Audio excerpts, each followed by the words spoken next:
This was crazy. This has absolutely nothing to do with my normal content. I mean, I kind of make has-been hotel theory videos like this, but this is, we're doing this.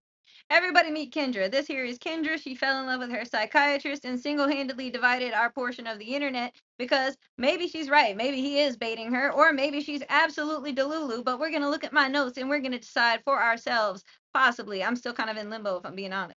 First of all, if anybody's really to blame in this situation, if she really is cray cray, let's look at that medical professional bestie who works in the emergency room, who it's her literal job to clock whether or not somebody's having a psychotic breakdown and needs to be admitted. Second of all, the therapist. She told both bestie and therapist detailed conversations she has had with her psychiatrist, her infatuation with him, his steadiness with his boundaries, and they're both like, get it, girl. Specifically, when she went to the therapist and said, yeah, I just went to see my psychiatrist and I told him I had internal bleeding and he didn't care. But why did nobody stop the session and say, girl, go to the emergency room? I can kind of see why the psychiatrist wouldn't. If she has a longer relationship with the psychiatrist and he's already clocked her as delulu, manipulative, or intention seeking, I can kind of see why he wouldn't fully take her word for it. But at the same time, it's still kind of your job to make sure your patients are cool, right?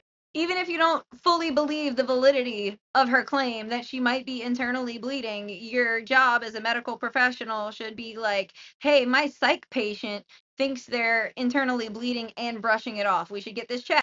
So, anyway, during her sessions with her psychiatrist, Kendra picks up on what she perceives as breadcrumbing. He's kind of cold shouldering her in some sessions, and then he's dropping her hints of admiration in some sessions.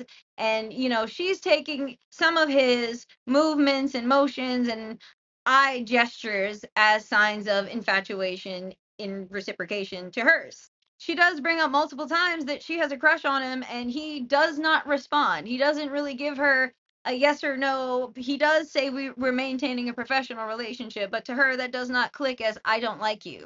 Now, this is the part that sent off signals to me, where she says that this is some sort of predatory behavior on this part, but it's not confirmed that he's actually breadcrumbing her for attention. However, she does make this statement. I not verbatim. I told him I had a crush on him and he didn't reciprocate, so I didn't take it as a no.